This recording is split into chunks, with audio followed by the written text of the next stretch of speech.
C'était la première fois que Niel apercevait la jeune femme qui se tenait près du commerçant. Il était habitué aux courbettes et aux politesses exagérées des nobles présents dans la salle.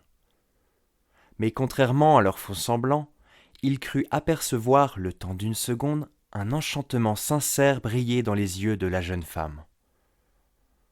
Les cadeaux furent présentés à Eris, plus éblouissants les uns que les autres, jusqu'à la tiare commandée par la reine.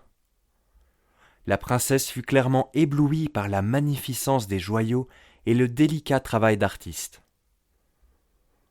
Le travail de Pianaï était bien connu à la cour, mais la reine souhaitait remercier le commerçant pour le choix des gemmes qui ornaient le bijou.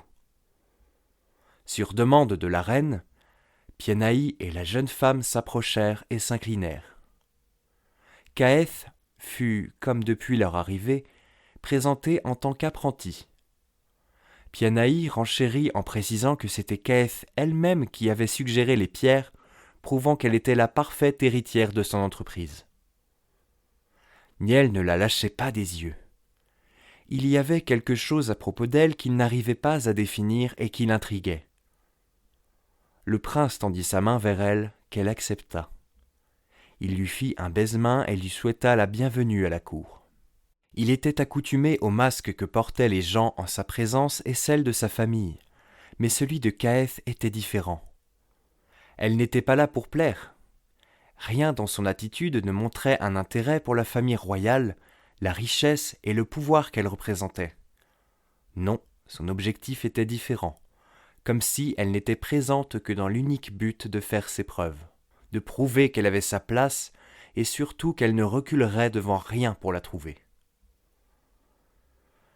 Le marchand et son apprenti se retirèrent, remerciant la reine pour l'intérêt qu'elle portait à leur travail.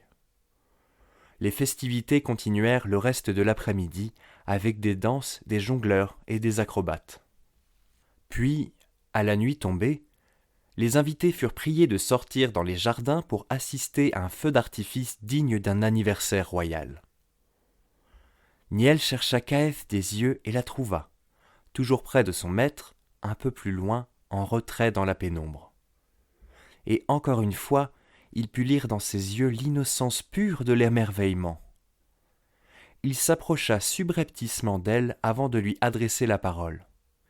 Elle sursauta, surprise par l'apparition, et s'inclina sur-le-champ. Le prince la pria de se relever. Il avait vu assez de courbettes pour les 5 années à venir. Son rire était le plus doux et le plus mélodieux qu'il ait jamais entendu.